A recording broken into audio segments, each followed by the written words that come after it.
Alhamdulillahi ala ihsanih wa syukru lahu ala taufiqihi wa amtinanih.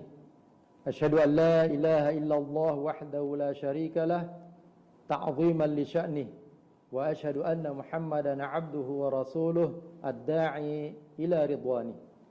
Allahumma fashalli wa sallim ala sayyidina wa habibina Muhammad wa ala alihi wa sahbihi wa man ihtada bihadihi ila yaumiddin, amma ba'd.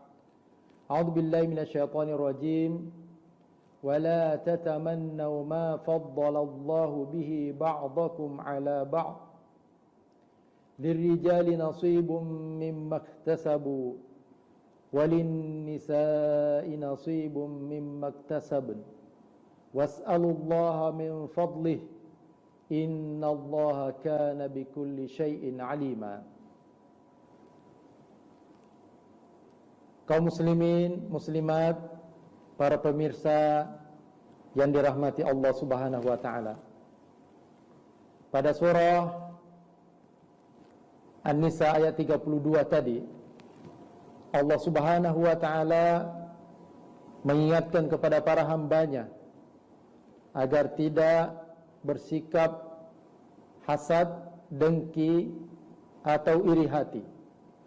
Wala tatamannaw ma faddalallahu bihi ba'dakum 'ala ba'd. Dan janganlah kalian bersikap iri hati terhadap apa yang Allah lebihkan kepada sebahagian kalian atas sebahagian yang lain. Lirijali nasibum mimma iktasabu. Bagi laki-laki ada bagian yang diberikan kepada mereka dari hasil usaha mereka sendiri. Walin nisa'i nasibum mimma iktasabun. Dan juga bagi wanita ada bagian yang mereka dapatkan dari hasil usaha mereka. Was'alullaha min fadlih. Dan mintalah kepada Allah dari karunia-Nya. Innallaha kana bikulli syai'in 'alima. Sesungguhnya Allah Subhanahu wa taala Maha mengetahui segala sesuatu. Sifat hasad, iri hati dan dengki ini adalah salah satu penyakit hati yang tercelah, dilarang oleh Allah Subhanahu wa taala. Bahkan dia adalah dosa yang juga pertama kali dilakukan oleh iblis laknatullah alaih. Selain sombong, dia juga ada perasaan iri hati kepada Nabiullah Adam alaihissalam karena telah dimuliakan oleh Allah Subhanahu wa taala. Demikian halnya iri hati yang menjangkiti salah seorang putra Nabiullah Adam alaihissalam yang tidak rela menerima kenyataan ketika saudaranya mendapatkan kenikmatan apa yang dia tidak dapatkannya. Dan dosa inilah atau sifat inilah yang kemudian terwarisi kepada umat manusia. Dan siapapun juga tidak akan lepas dari sifat ini. Hatta orang-orang yang beriman sekalipun, orang-orang yang bersaudara juga demikian. Sebagaimana yang pernah menimpa saudara-saudara Nabiullah Yusuf alaihissalam, putra-putri Nabiullah Ya'qub alaihissalam. Dia berikan oleh Allah Subhanahu wa taala dalam Al-Qur'an surah Yusuf ayat ke-8. Idz qalu la Yusufu wa akhuhu ahabbu ila abina minna wa nahnu usbah. Ketika mereka berkata bahwa Yusuf dan saudara kandungnya lebih dicintai oleh bapak kita daripada kita, padahal kita dari satu golongan, dari orang tua yang sama. Inna abana lafi dhalalim mubin. Sesungguhnya bapak kita dalam kesesatan yang nyata.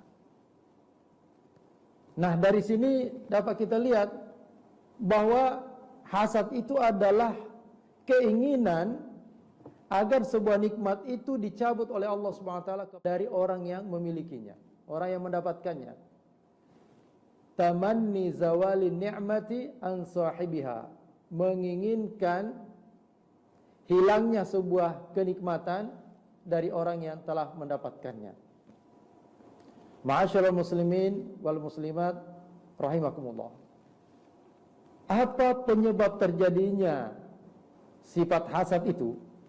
Tiada lain adalah selain karena adanya kebencian, juga karena pada diri manusia ada sifat hubbud dunya, keinginan yang selalu ingin mendapatkan materi, ingin menikmati fasilitas, ingin menikmati karunia-karunia Allah Subhanahu wa taala yang sifatnya duniawiyah, bersifat materi. Sehingga ketika ada orang yang mendapatkannya, maka dia tidak rela, dia tidak redha. Dan penyakit hasad ini menjadi penghalang seseorang mendapatkan kebahagiaan. Orang yang hasad tidak pernah tenang, tidak pernah bahagia. Pikirannya tidak tenang, perasaannya tidak nyaman, hatinya tidak bahagia. Dia selalu bersedih ketika melihat orang lain mendapatkan kenikmatan. Ketika sahabatnya naik jabatan, justru dia naik tekanan. Ketika tetangganya beli kulkas, dia yang kedinginan. Ketika tetangganya beli kipas, dia yang terputar-putar. Demikianlah seterusnya. Tidak pernah ada ketenangan dalam batinnya, dalam jiwanya, perasaannya tidak pernah tenang. Yang dia pikirkan adalah bagaimana apa yang didapatkan oleh orang lain itu dihilangkan oleh Allah Subhanahu wa taala, wal a'yadu billah. Kenapa Allah membenci dan Rasulullah sallallahu alaihi wasallam melarang kita untuk bersifat iri hati? Karena hakikat iri hati itu sesungguhnya adalah karena tidak redha atas takdir dan kehendak dari Allah Subhanahu wa taala. Orang yang dengki hasad itu berarti menentang ketentuan dan takdir dari Allah Subhanahu wa taala. Allah Subhanahu wa taala dalam surah Az-Zukhruf ayat 32 berfirman, "Ahum yaqsimuna rahmata rabbik?" Apakah mereka itu yang membagikan rahmat Tuhanmu? Kenapa mereka tidak mau redha, tidak mau menerima?